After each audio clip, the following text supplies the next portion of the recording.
শুভ সন্ধ্যা। আশা করি সবাই ভালো আছেন।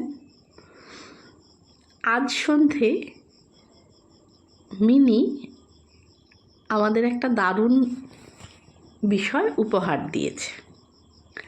আমাদের আলমারির উপরে কয়েকটা ব্যাগ একটু প্লাস্টিকে মুড়ে রাখা ছিল, কারণ ভীষণ ধুলো হয় তো ওই জন্য প্লাস্টিকের ব্যবহার, প্লাস্টিকে মুড়ে ওপরে রাখা থাকে গুছিয়ে। তো কোনোভাবে ওই প্লাস্টিকের যে ফাঁসটা দেওয়া ছিল সেটা হালকা হয়ে যায়।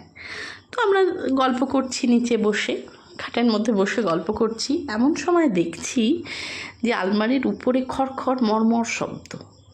তো একটু ভয়ই পেয়ে গেছিলাম।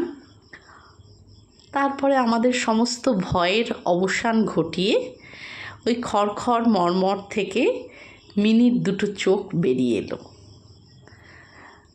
এবং ওর মুখটা দেখতে পাওয়া গেল। ব্যাগের প্লাস্টিকের মধ্যে মিনির মুখ।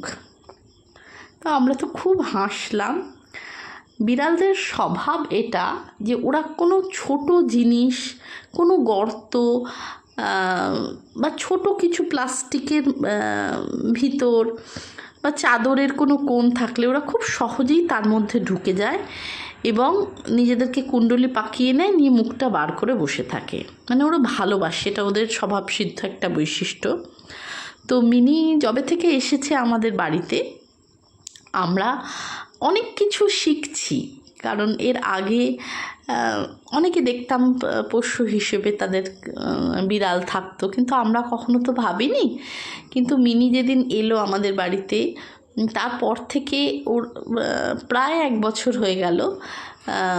তারপর থেকে একটা দিনে আমরাও কত অভিজ্ঞতার মানে সাক্ষী হচ্ছি ওর সঙ্গে। তো এবং আমরা যে ওকে দেখতে পেলাম ওইটার ভিতরে, তারপরে ওর বেরিয়ে আসার কিন্তু কোনো তৎপরতা নেই।